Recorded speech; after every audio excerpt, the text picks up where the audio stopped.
manusia yang bertakwa itu pun tidak sembarangan bertakwa, tetapi bertakwa dengan sesungguh-sungguhnya takwa. Ini menjadi dasar utama bahwa tidak sekedar takwa, tetapi benar-benar orang yang bertakwa. Karena takwa itu merupakan suatu tindakan manusia yang berupa ketaatan yang kepada Allah terhadap apa yang menjadikan sebuah perintah dan sebuah larangan, apa yang Allah sudah tetapkan larangan-larangan itu. Mungkin kita untuk orang-orang yang sudah berjamaah sholat di masjid secara istiqomah, yang namanya taat menjalankan ibadah, taat menjalankan perintah Allah, insya Allah sudah dilakukan dengan sebaik mungkin. Tetapi persoalan yang kedua yang lebih berat adalah bagaimana orang yang taat menjalankan perintah itu merupakan taat untuk menghindari terhadap apa yang Allah larang. Ini yang paling sulit. Jadi banyak di antara kita ya, bahwa kita ini taat terhadap perintah Allah dalam hal perintah, tetapi belum tentu kita taat terhadap apa yang Allah larang. Karena sebuah larangan Allah itu bukan perkara mudah ya, untuk kita hindari atau untuk kita tidak lakukan ya. Karena itu dasar apa agar kita bisa sampai taat perintah juga taat larangan ya. Nah, dasar yang kita gunakan adalah kita menggunakan rujukan Quran surat Al-Baqarah dimulai dari ayat yang kedua ya. Jadi di dalam ayat yang kedua ini Allah telah memberikan sebuah dasar agar kita rujukan utama adalah Quran. Alif Lam Mim, dzalika kitabul la raiba fihi hudal lil muttaqin. Jelas sekali Bapak Ibu, di dalam Quran ini Allah sudah tegaskan Quran ini tidak ada keraguan, berarti tidak ada sedikit pun kesalahan. Tidak ada Quran yang direvisi, tidak ada Quran yang dalam bentuknya dia ada direview kemudian ada yang salah ya. Kalau cetakan itu urusannya penerbit atau percetakan yang membuat mushaf, tapi Quran itu sendiri ya, kalimatullah, tidak ada yang salah ya. Bapak Ibu jamaah rahimahullah, kita harus bisa bedakan antara mushaf dan Quran itu. Nah, yang berikutnya adalah ayat yang ketiga. Allah menegaskan di dalam ayat itu, alladzina yu'minuna bil ghaibi wa yuqimunash sholata wa mimma razaqnahum yunfiqun. Allah memberikan sebuah sebutan ini dengan diawali kalimat mereka itu orang yang beriman. Jadi yang tahu bahwa Quran itu sebagai petunjuk yang tidak ada salah sedikit pun, tidak ada hal yang dilakukan, hanya oleh orang-orang yang memang punya kapabilitas iman. Iman yang seperti apa? Nah, ini iman kepada yang ghaib. Jadi seringkali kita sepertinya kita mengimani yang ghaib, bahwa ghaib itu sesuatu wilayah Allah. Yang tahu ghaib adalah Allah. Tapi Bapak Ibu kita seringkali menjadi manusia yang sok tahu masalah gaib. Ya. Sok tahu masalah gaib itu bahwa gaib itu wilayah kita. Ya. Nah, apa contohnya? Contoh yang paling mudah adalah kita itu selalu mengkhawatirkan sesuatu yang belum terjadi, yang namanya nanti, masa depan. Kita tahu bahwa gaib itu urusan Allah, tapi seringkali kita masuk wilayah itu dengan mengkhawatirkannya. Padahal dalam Quran semua sudah menegaskan Allah itu jangan pernah kita itu mengkhawatirkan masa depan. Ya, karena apa? Ketika kita ini bersandar pada Allah, ketika kita itu benar-benar hanya bergantung pada Allah, kita akan tidak ada sebuah kekhawatiran. Nah, ini iman kita ini sudah menjadi bermasalah ketika kita itu sudah mengalami kecemasan, ya, mengalami kekhawatiran itu. Ini sebagai contoh. Ya. Jadi iman kepada yang gaib itu bukan perkara gampang, Bapak. Ya. Bahkan seringkali seseorang iman pada yang gaib, tapi ternyata gaib yang kemudian dari sisi yang lainnya, sehingga masuklah ke manusia pada wilayah kesyirikan. Ya. Kemudian ditegaskan di situ selain yang gaib adalah mendirikan sholat. Di sini insya Allah Bapak itu bagian dari orang-orang yang mendirikan sholat, menegakkan sholat, bukan sekedar mengerjakan sholat. Berbeda. Jadi sholat itu kita tegakkan, kita dirikan. Tegak itu berdiri, gitu ya, posisi vertikal. Orang yang mengerjakan sholat belum tentu menegakkan sholat, karena dalam kehidupan harian di luar waktu sholat dia tidak sebagaimana apa yang dia ucapkan di dalam bacaan sholat. Sebagai contoh saja di dalam persoalan sholat itu, bahwa manusia takbiratul ihram, dia mulai posisi Allahu Akbar, biasa saja melihat segala sesuatu yang ada, dia ternyata justru terperangah, terkagum-kagum terhadap apa yang dia lihat ini bukan Allahu Akbar, tetapi terkagum pada ciptaan Allah, ciptaannya yang dia kagumi, kekaguman pada makhluknya, tapi lupa tidak mengagumi yang menciptakan, yang membuatnya. Ini yang menjadikan manusia ternyata sholatnya belum tegak.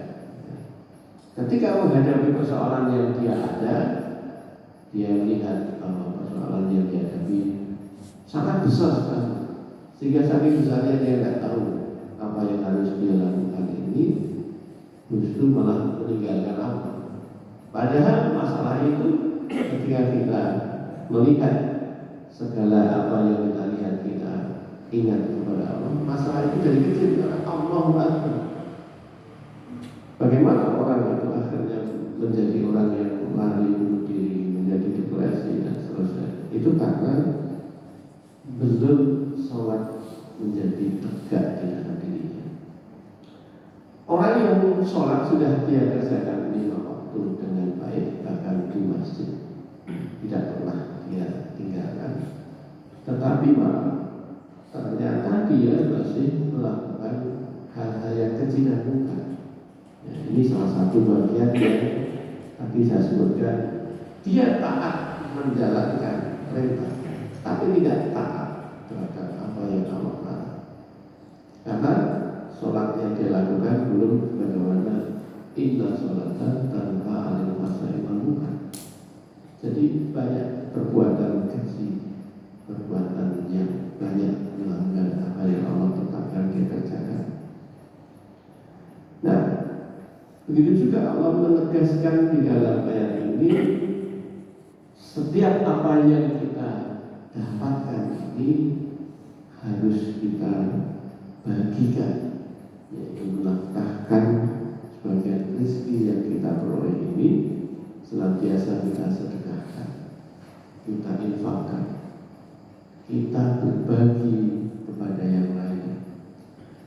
Ini adalah sebuah simbolisasi manusia itu harus bisa melepas.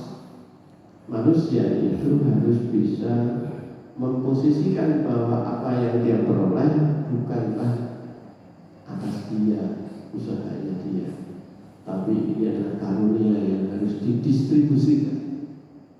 Nah, itulah yang kemudian pada posisi manusia mendapatkan segala apa yang Allah berikan, kemudian mengklaim bahwa ini adalah hasil jerih payah saya. Ada sebuah unsur kesombongan. Maka di ayat ini sebetulnya adalah Allah ingin menegaskan untuk supaya kita menghindarkan diri dari sebuah kesombongan, ketamakan dalam diri manusia.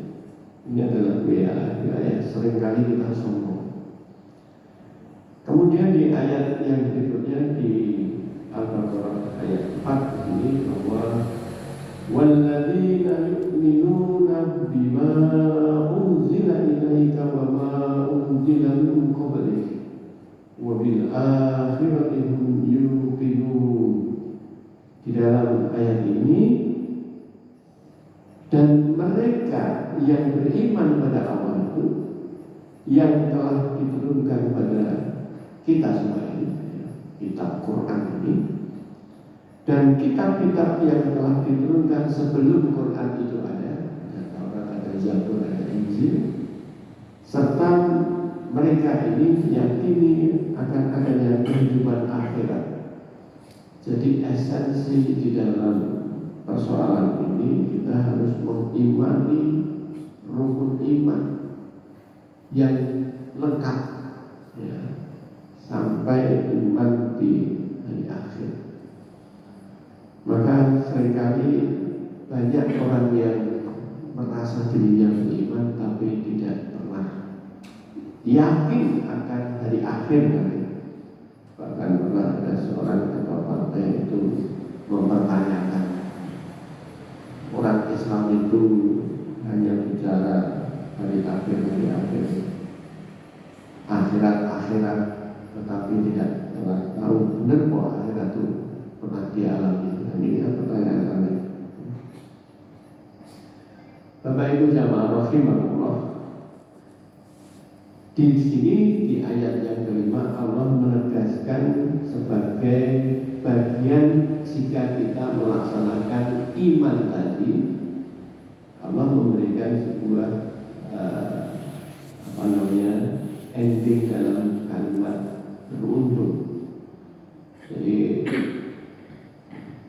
kita ketika mendapatkan petunjuk, ulaika ala hudan min rabbihim wa ulaika humul muflihun. Jadi Allah memberikan sebuah penjelasan di sini, mereka itulah yang tetap mendapat petunjuk. Jadi hidayah yang Allah karuniakan pada kita, kepada kita semuanya, dan mampu untuk menerima hidayah itu. Allah itu mengaruniakan hidayah kepada semua orang, tapi tidak semua orang mampu menerima hidayah itu. Jadi yang mendapat petunjuk, mendapatkan yang menerima, mendapatkan petunjuk. Kalau menjumpai petunjuk itu belum tentu menerima, belum tentu mendapatkan petunjuk, ya. Dan mereka adalah orang-orang yang beruntung. Jadi Bapak Ibu jamaah rahimahullah, esensi dari persoalan di dalam mempersiapkan diri menjadi muttaqin itu persoalan yang panjang, karena hidup kita ini selama masih nafas, maka persoalan proses menuju menjadi muttaqin ini adalah sesuatu yang harus kita ikhtiarkan. Mengapa saya mengatakan harus kita ikhtiarkan? Karena hidup ini tidak terhenti pada saat kita melaksanakan apa yang kita sudah Allah perintahkan dan Allah larang. Jadi selama nafas itu ada beberapa kemungkinan yang terjadi pada kita. Karena itu manusia itu seringkali menjadi membelok apa yang menjadi tujuan hidupnya. Seringkali manusia itu menuduh orang lain sebagai orang yang membangkang. Hari kemarin saya tulis dalam quote ya. Seringkali kita ini menjadi manusia itu menuduh orang lain tidak menaati apa yang kita perintahkan, apa yang kita maui, ya, apa yang kita inginkan, ngeyel, ya, denial.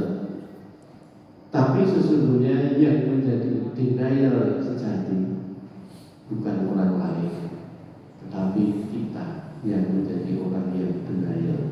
Kita lah orang yang membangkang utama itu kita, bukan orang lain. Saya katakan bahwa kita ingin masuk surga, tetapi dia pernah melakukan ibadah.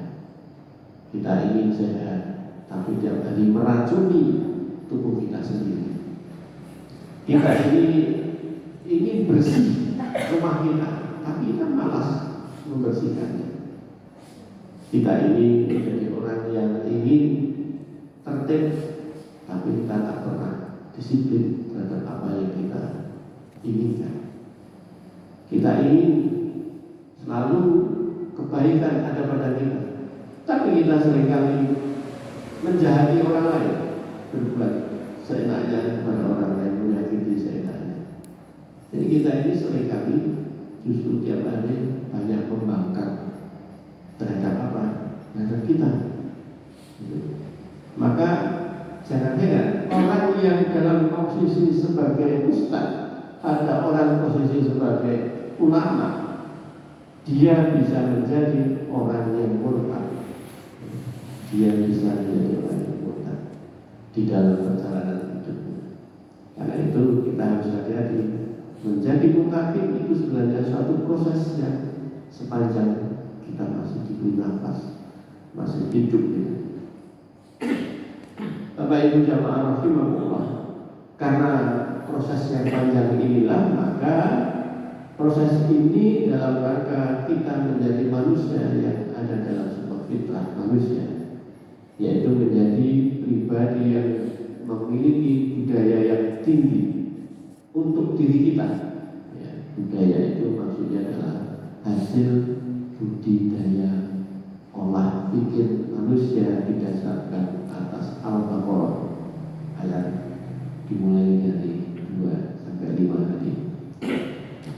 Dan dalam konteks itulah kita sebagaimana di dalam Al-Baqarah ayat 30 bahwa kita diciptakan Allah ini sebagai khalifah fil ardh, sebagai walinya Allah untuk mengelola bumi ini, menjadi pemimpin. Setiap diri adalah pemimpin dan setiap pemimpin dimintai pertanggungjawaban.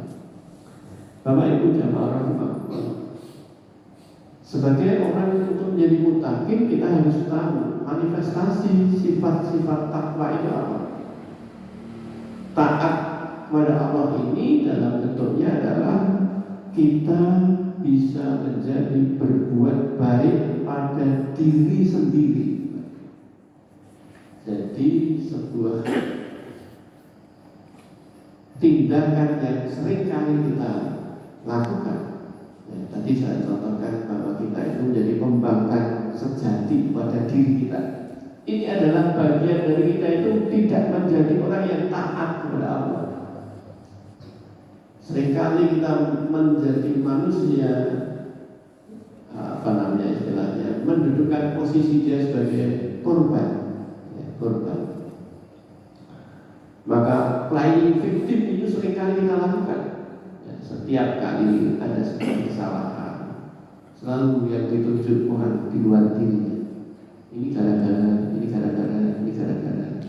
Tidak pernah dia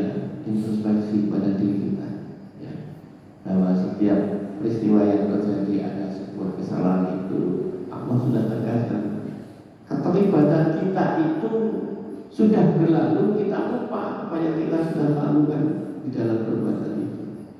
Jadi akibat ulah kita. Sehingga ketika kita ini menjadi orang yang taat, menjadi orang yang takwa itu, pertama kita harus memiliki awareness, memiliki kesadaran diri, mengenali kita itu siapa. Ketika kita itu kenal kepada kita, ini modal dasar untuk bisa taat. Man arafa nafsahu faqad arafa rabbahu. Barang siapa mengenal dirinya, sungguh kita ini akan mengenal Tuhan kita. Bapak Ibu jamaah rahimakumullah. Kenapa kita seringkali tidak bisa berbuat baik pada diri kita? Ya karena kita tidak kenal dengan kita. Kita sendiri tidak kenal dengan kita. Seringkali saya mengatakan, semua persoalan hidup yang menjadikan kita bermasalah itu bukan di luar kita, bukan apa peristiwa itu, tetapi persoalan yang sungguh-sungguh menjadi masalah itu kita sendiri yang mempermasalahkan. Karena inner game kita salah memainkan permainan cantik inner game di dalam diri kita. Karena itu Bapak Ibu jamaah rahimakumullah, mengapa pada diri kita ini seringkali menjadi manusia yang tidak bisa berbuat baik pada diri kita? Bapak Ibu jamaah rahimakumullah, kita tidak pernah memperhatikan inner voice kita. Karena itu ada ulama terbesar di dalam kehidupan ini menyampaikan bahwa kejahatan terbesar manusia itu terletak pada bisikan. Yang bisikan itu tidak lain adalah bisikan dari kita, dan yang kedua bisikan dari iblis. Inner voice kita ini setiap saat terjadi sebuah inner voice. Di dalam kesendirian, di dalam keramaian, di dalam kondisi apapun, selalu ada inner voice. Bisikan lewat dua bagian energi kita, yaitu bagian dari kepala kita dan dada kita. Maksudnya adalah dari otak kita, dari alam pikiran kita, dan dari hati kita. Karena itu kita manusia seringkali mohon kepada Allah untuk selalu menjaga energi kita. Ya muqallibal qulub tsabbit qalbi ala dinik. Ya Allah yang membolak-balikkan hati kita ini. Hati adalah energi kita yang bisa memainkan kehidupan kita. Maka kita minta ditetapkan kepada Allah, ya Allah, agar kita menjadi istiqomah di jalannya, hati kita menjadi tenang. Karena itu ketika kita ini menjadi ingin apa yang namanya sehat, ternyata kita berperilaku selalu merusak tubuh kita. Dengan bangganya kita ini merusak tubuh kita, dengan memasukkan bahan-bahan yang itu jelas merusak kita. Ya. Bapak Ibu jamaah rahimakumullah, dia tidak tahu bagaimana dia harus mengelola jiwanya, tapi dia menuruti apa yang menjadikan nafsunya. Karena itu seringkali kita tidak pernah berbuat baik pada diri kita sendiri. Kita ingin jujur, ya, kita ini suka kejujuran, tapi tatkala orang lain bertindak jujur kepada kita nggak kuat, kita marah. Orang lain memberikan saran, memberikan kritik, sebuah kejujuran dari apa yang dia lihat atas apa yang kita kerjakan, kita marah. Itulah yang terjadi. Manusia itu ingin kejujuran, tetapi tidak kuat. Ini yang saya sebut tidak pernah mau berbuat baik pada dirinya sendiri. Ini baru pada dirinya sendiri, apalagi kepada orang lain. Ya. Tadi saya sebutkan, ingin dia baik, ingin menjadi orang yang baik, tapi dia perilakunya selalu jahat pada orang lain. Padahal ketika dia tahu seperti apa di dalam dirinya, maka ketika dia berbuat jahat, sesungguhnya dia sedang jahat pada dirinya. Ketika dia mem-PHP orang, dia itu sedang mem-PHP dirinya. Jadi tidak pernah dia paham itu. Orang yang taat kepada Allah, manifestasinya adalah pasti dia akan berbuat baik dengan orang lain di sekitarnya, karena dia paham betul hablum minallah itu harus hablum minannas. Jadi hubungan kita dengan Allah baik, hubungan dengan manusia harus baik. Kita harus paham betul bagaimana ketika kita ada sebuah kesalahan pada Allah, hubungan kita langsung ke Allah selesai.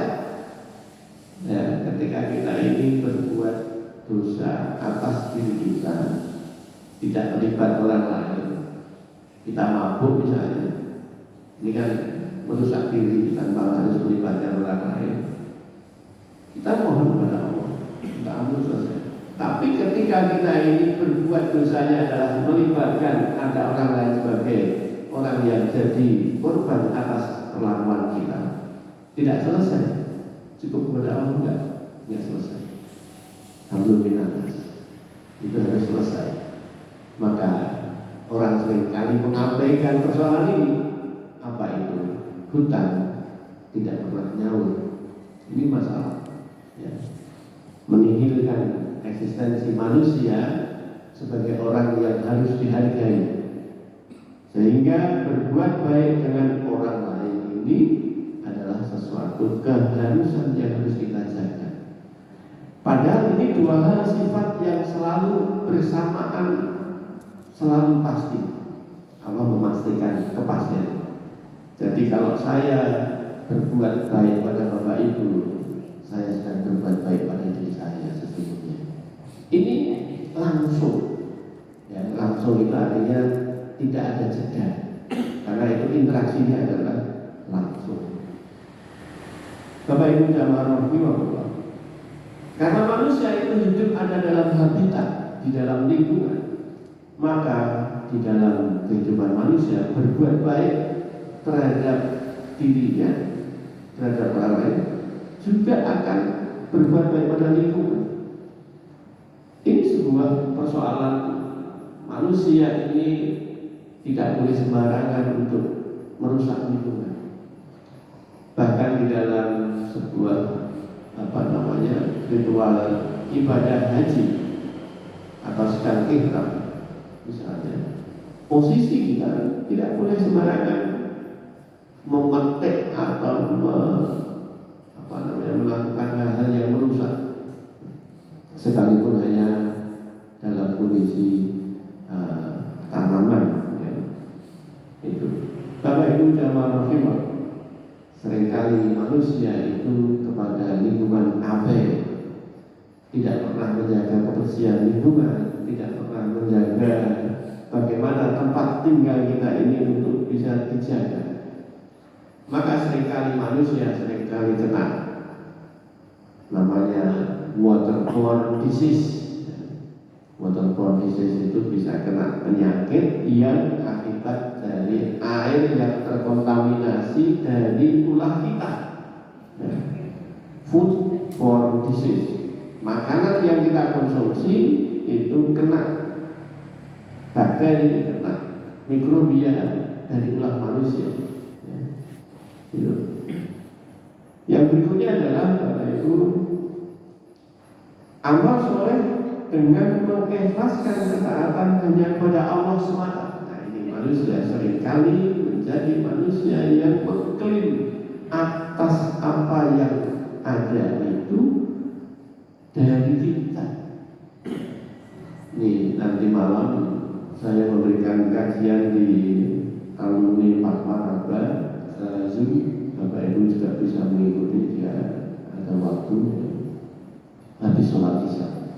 Temanya tentang menjadi pribadi yang kita sebut dengan mukhlis, orang yang ikhlas. Ya. Nanti kalau menikah jadi mukhlas, orang yang dengan kapasitasnya itu tidak hanya sekedar mukhlis tapi mukhlas, menyerangkan yang dalam posisi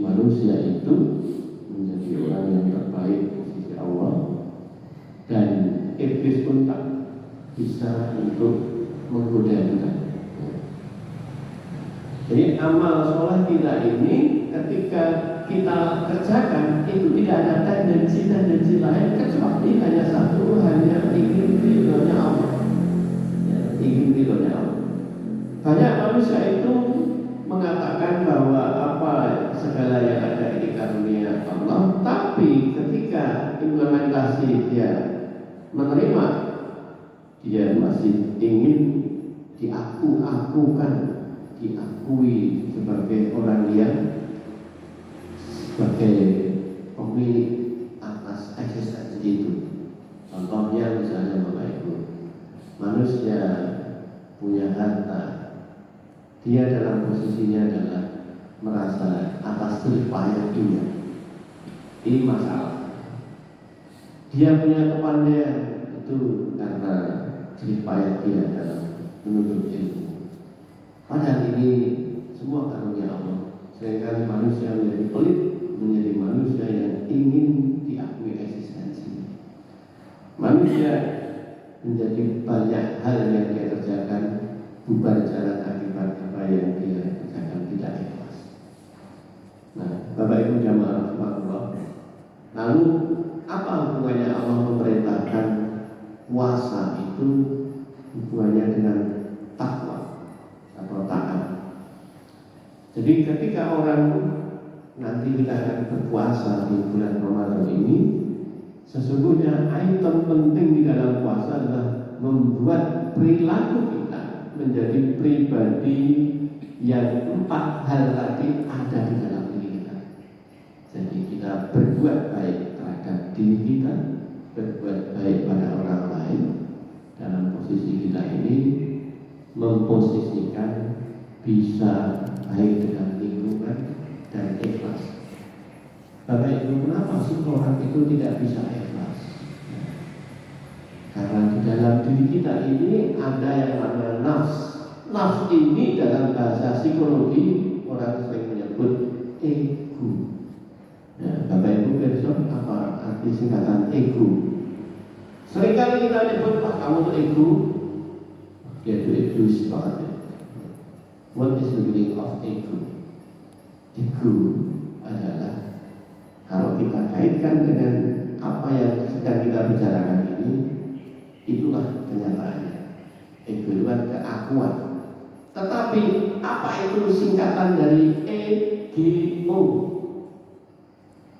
Ego ini adalah acting, get out.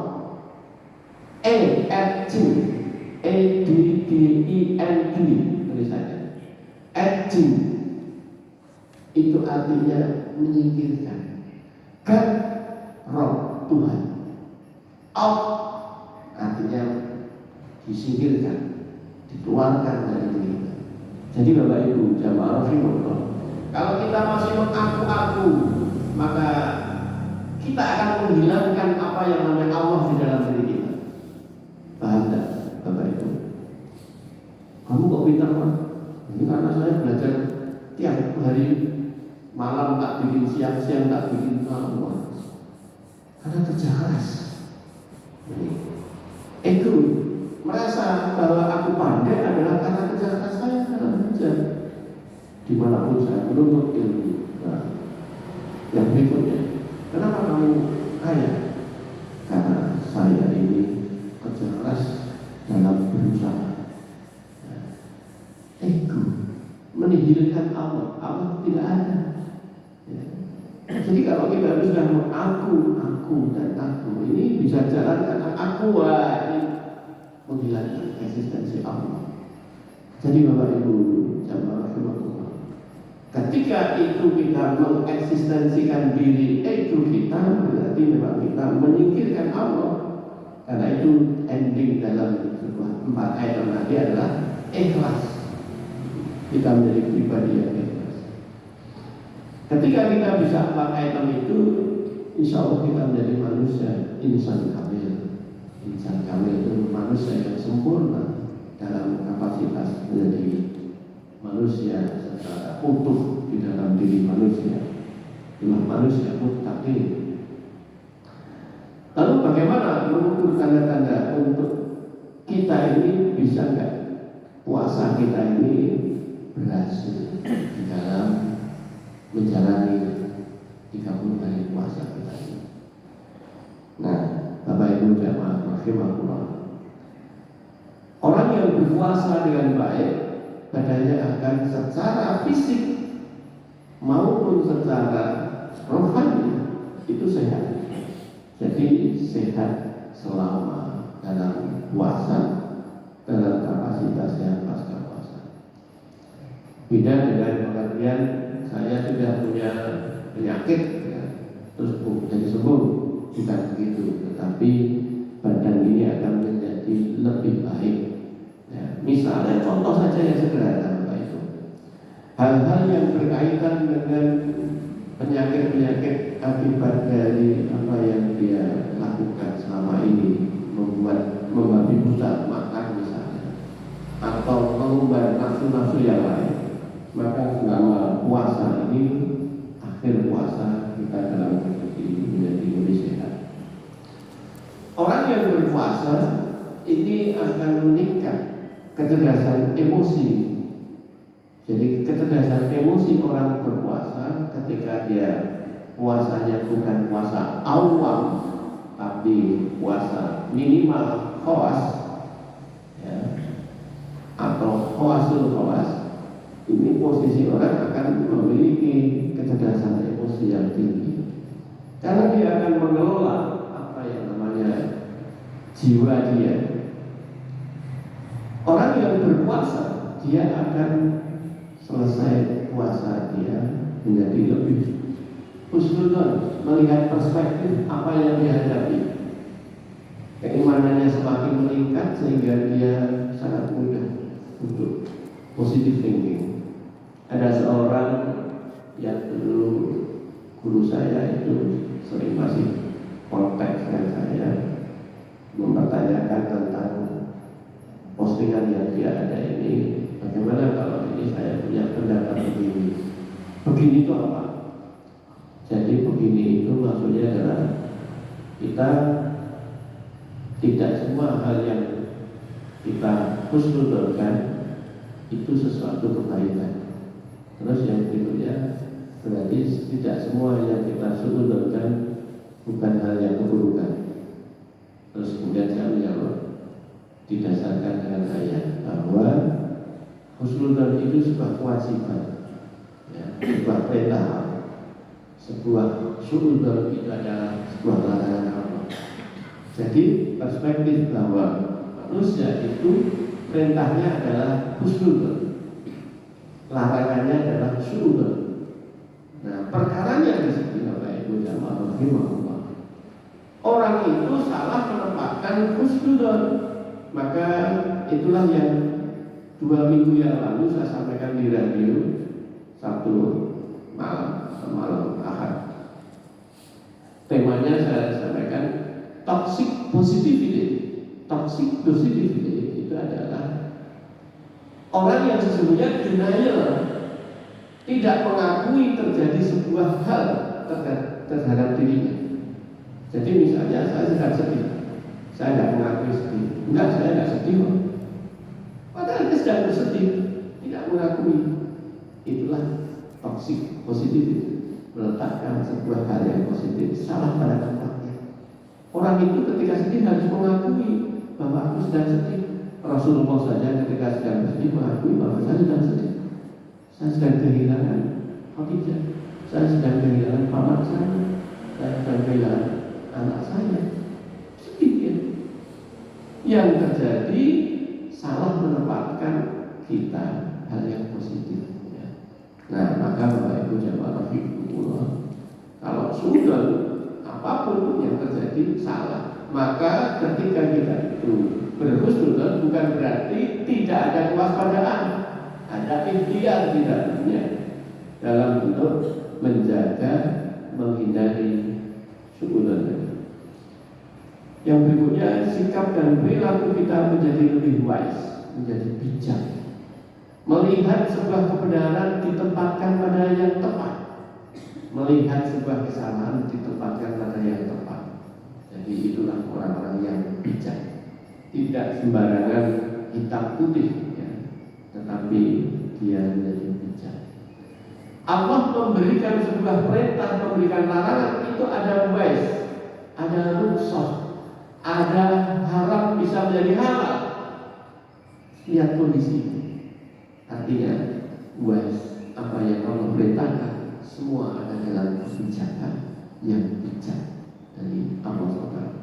Jadi puasa kita ini menuntun pada diri manusia untuk menjadi bijak.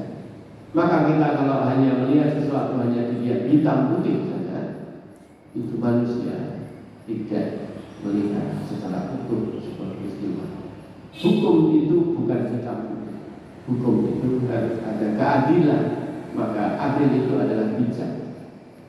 Bapak Ibu jamaah rahimahullah, hati menjadi lebih bening dan peka. Karena apa? Kotoran hati menjadi tereliminasi. Karena teras hati kita ini yang seringkali menjadi banyak kotoran. Referensi hoax kita gunakan, kemudian hal-hal yang berkaitan dengan kepentingan kita eliminasi. Pembanding yang sering kita lakukan, membandingkan kita eliminasi. Kotoran hati menjadi bersih. Itu karena kita puasa dengan benar, puasa kita. Yang berikutnya adalah ibadah lebih bermakna dan meningkat. Bapak Ibu jamaah rahimahullah, satu hari yang lalu saya menulis sebuah quote yang saya tulis dalam bentuk kita sejalan dengan usia kita meningkat, maka kemampuan menikmati segala karunia Allah yang berupa nikmat-nikmat itu yang bisa kita nikmati lewat panca indera kita akan menurun. Kita semakin tua, lalu kita mengerat. Ketika kita makan tidak boleh sembarangan yang enak-enak menjadi sudah tidak bisa enak lagi, tidak bisa menjadi banyak porsinya, sudah menurun. Kemampuan mendengar kita sudah menurun. Kemampuan lidah kita merasakan sudah menurun. Kemampuan otot kita sudah menurun. Jadi nikmat-nikmat apa yang Allah karuniakan ini sudah pelan-pelan didegeneratifkan, dibuat lemah. Karena itu kita tidak akan pernah hilang dalam kemampuan menikmati kebahagiaan hidup ini, walaupun sudah rentah usia kita. Kalau kita apa yang ada itu diberikan makna, atau kita mindfulness, segalanya kita maknai. Karena itu ketika kita makan, coba nikmati dengan makna. Ketika kita memiliki pasangan, coba nikmati dengan makna. Jangan nikmati dengan panca indera. Itu pudar semuanya. Sholat kita maknai. Perbuatan baik kita maknai. Jadi memaknai ini adalah menghubungkan kita kepada Allah SWT. Kita tidak akan pernah hilang dalam kemampuan bahagia lewat pemanfaatan ini. Jiwa kita di dalam puasa, maka yang terjadi semakin menjadi manusia yang tenang dan tawaduk dalam keseharian kita. Sehingga manusia yang berpuasa itulah manusia-manusia yang mempersiapkan dirinya dipanggil Allah lewat panggilan ya Tuhan nafsul mutmainnah. Jadi manusia tenang, ada hidangan belum waktunya, tenang dia. Saat waktunya dia harus begini begitu, tapi ini ternyata belum waktunya, dia tetap tenang. Jadi mengendalikan hasrat kita, ego kita kasih jarak dengan kita. Jadi manusia yang tenang adalah manusia bukan menghilangkan ego, tetapi menempatkan ego di luar diri dia, sehingga dia punya distansi, punya jarak dengan ego. Bapak Ibu, inilah ketika kita menjadi manusia yang bisa sehat itu karena manusia mengendalikan segala gaya hidupnya dengan baik. Karenanya hal yang berkaitan dengan itu kita bisa menjadi manusia yang akhirnya manusia paripurna, manusia yang insan kamil.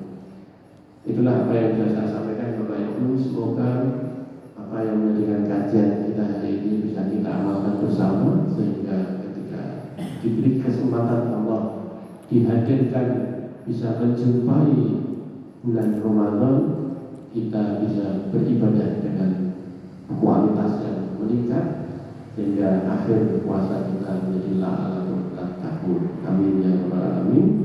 Alhamdulillah, itu adanya kebenaran apa yang saya sampaikan ini semua dalam dari Allah SWT. Ada khilaf salah dari saya, mohon maaf. Assalamualaikum warahmatullahi wabarakatuh.